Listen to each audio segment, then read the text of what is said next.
Good morning to all. ప్రియులారా, పరమతండ్రి యొక్క ధన్యత ఎవరెవరికి ఇస్తున్నాడంటే, ఆయన ఎవరైతే ఎలోహిమ కలిగి ఉంటారో, ఎవరైతే ఆయన రక్షకుడిగా విమోచకుడిగా కలిగి ఉంటారో వారు గొప్ప ధన్యులు. ఆ ధన్యతను పరమతండ్రి మనకు కూడా ఇచ్చాడు. ఎందుకంటే ఆయనే తానే మన పక్షమున ఆయన యుద్ధం చేయవాడిగా ఉన్నాడు. ఈ దినం కూడా నిరంతర లేఖన భాగం చూసుకుంటుంటే యెహోషువ గ్రంథం 23వ అధ్యాయము 10వ వచనములో, తానే మీ కొరకు యుద్ధము చేయవాడు, మీ ఎలోహిముని యెహోవా తానే మీ కొరకు యుద్ధము చేయవాడు గనుక మీరు వీళ్ళు ఒక్కరు 1000 మందిని తరుముదురు. పిల్లరా, యెహోవా తానే మన పక్షం యుద్ధం చేయవాడు. కాబట్టి మన శత్రువుతో మనం ఏ విధంగా పోరాడాలి, ఏ విధంగా నేను విజయాన్ని పొందుకోవాలి, అయ్యో నా శత్రువు నాకంటే బలమైన వాడు, వాళ్ళు ఏ విధంగా నేను అతను ఎదుర్కోగలనని మనం చింతించాల్సిన అవసరం లేదు, భయపడాల్సిన అవసరం లేదు, దిగులు పడాల్సిన అవసరం లేదు. యెహోవాను మనం కలిగి ఉంటే, యెహోవా నామమున మనం ప్రార్థన చేస్తే, యెహోవాకు మన సమస్యను అప్పగించుకుంటే, యెహోవా ఈ విధంగా నా సమస్య ఉంది, ఈ విధంగా నా బాధ ఉంది, ఈ విధంగా శత్రువు నన్ను ఈ విధంగా అయ్యా నన్ను కలవర పెడుతుందని మనం ఆయన సన్నిధిలో ఆయనకు అప్పగిస్తే, ఆయన మనం ముందు పెట్టుకొని నడిస్తే, ఆ యెహోవా తానే మన పక్షమున యుద్ధము చేయవాడు. దావీదు గొల్యాతుతో యుద్ధానికి వెళుతున్నప్పుడు అతడు ఎంతో యుద్ధశూరుడు, ఎంతో ఆచానుభావుడు, ఎంతో ఎత్తు, ఎంతో బలము, ఎంతో పరాక్రమశాలుడు ఆ గొల్యాతు.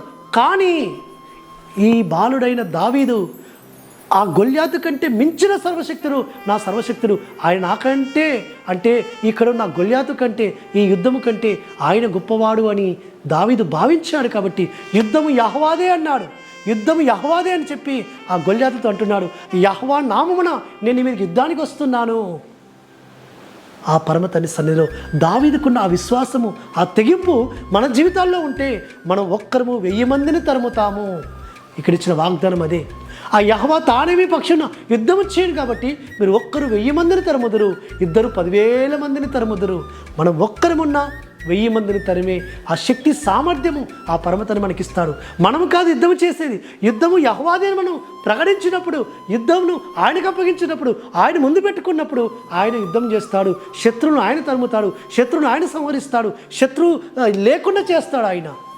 దావీదు ఆ విధంగానే యెహోవా నామమున ప్రార్థన చేసుకొని ఆ ఒడిసెలో ఒక రాయి తీసి గొల్యాతును కొడితే గొల్యాతు కింద పడిపోయాడు. అప్పుడు ఆ గొల్యాతు కత్తి తీసుకొని ఆ గొల్యాతు తలను తెగ నరుకుతూ వచ్చాడు. యుద్ధం యెహోవాదే అని ప్రకటించినందుకు విజయము ఇజ్రాయెల్ పక్షమవుతూ వచ్చింది. దావీదు పక్షమున యుద్ధము యెహోవా చేశాడు కాబట్టి దావీదుకు విజయం ఇస్తూ వచ్చాడు పరమ తండ్రి. ప్రియులారా, మనము కూడా యెహోవాదే యుద్ధమని, యుద్ధం జరిగించేవాడు ఆయనే అని, యుద్ధశూరుడు ఆయన అని యెహోవా నామమున మనం యుద్ధం చేయాల్సిన అవసరం ఉంది. ఆయనే మన పక్షమున ఉన్నాడని మనం ధైర్యం వహించాలి. అటు విధంగా పరమతని మనకు సహాయం చేయను గాక. ప్రార్థన చేసుకుందాం. పరలోకమందున్న మా తండ్రి సర్వోన్నతుడా, యుద్ధం మీరు చేయవారని మేము ధైర్యంగా ఉండి యుద్ధం మీకు అప్పగించి మిమ్మల్ని ముందు పెట్టుకొని మేము శత్రువుతో యుద్ధము చేయడానికి సహాయం చేయమని ప్రార్థిస్తూ, తద్వారా మేము జయాన్ని పొందుకోవడానికి సహాయం చేయమని ప్రార్థిస్తూ, మానుషకుడు విమోచకుడు నజరేయుడైన యెహోషువ సత్యపరిశుద్ధమైన నామమున స్తుతించి ప్రార్థించి వేడుకుంటున్నాము తండ్రి. ఆమేన్. సర్వోన్నతుడు సర్వాధికారిని యాశ్వమస్య కృపా కనికరము నిరంతరం తోడుగా ఉండి ఆయన మనం బలపరచును గాక. ఆమేన్.